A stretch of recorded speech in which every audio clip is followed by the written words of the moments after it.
Mehsana urban cooperative બેંકને આરબીઆઈએ ફટકાર્યો ₹25 લાખનો દંડ. એનપીએના વર્ગીકરણમાં નિયમ ભંગ કરવા બદલ રિઝર્વ બેંક દ્વારા કરાઈ કડક કાર્યવાહી. મહેસાણા ભારતીય રિઝર્વ બેંકે નિયમનકારી પાલનમાં ખામીઓ બદલ મહેસાણા અર્બન કોઓપરેટિવ બેંકને ₹25 લાખનો નાણાકીય દંડ ફટકાર્યો છે. આરબીઆઈ દ્વારા આ કાર્યવાહી આવકની ઓળખ, અકસ્માતોનું વર્ગીકરણ, જોગવાઈ અને અન્ય સંબંધિત બાબતો પર જારી કરાયેલા નિર્દેશોનું પાલન ન કરવા બદલ કરવામાં આવી છે.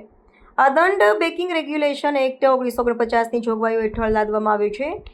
રિઝર્વ બેંકની તપાસમાં બહાર આવ્યું હતું કે મહેસાણા અર્બન કોઓપરેટિવ બેંકે કેટલાક ઋણધારકોની ધિરાણ સુવિધાઓને બિનકાર્યક્ષમ, અસ્કયામત, નોન પરફોર્મિંગ એસેટ્સ એનપીએ તરીકે વર્ગીકૃત કરી ન હતી. નિયમ અનુસાર જે લોન કે ખાતાઓ નિષ્ક્રિય થઈ જાય તેને એનપીએ તરીકે દર્શાવવા ફરજિયાત છે, પરંતુ બેંક દ્વારા નિયમનું ઉલ્લંઘન કરવામાં આવ્યું હતું. આરબીઆઈની સુપરવાઇઝરી તપાસ દરમિયાન આ ખામીઓ સામે આવ્યા બાદ બેંકને કારણદર્શક નોટિસ પાઠવવામાં આવી હતી અને ત્યારબાદ આ દંડાત્મક કાર્યવાહી કરવામાં આવી હતી.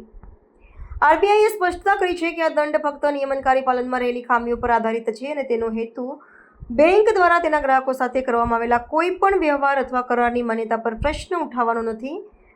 અત્રે ઉલ્લેખનીય છે કે આ પહેલાં પણ મહેસાણા અર્બન કોઓપરેટિવ બેંકને જુલાઈ 2024માં ₹5.93 કરોડ અને 2022માં ₹40 લાખનો દંડ નિયમભંગ બદલ ફટકારવામાં આવ્યો હતો.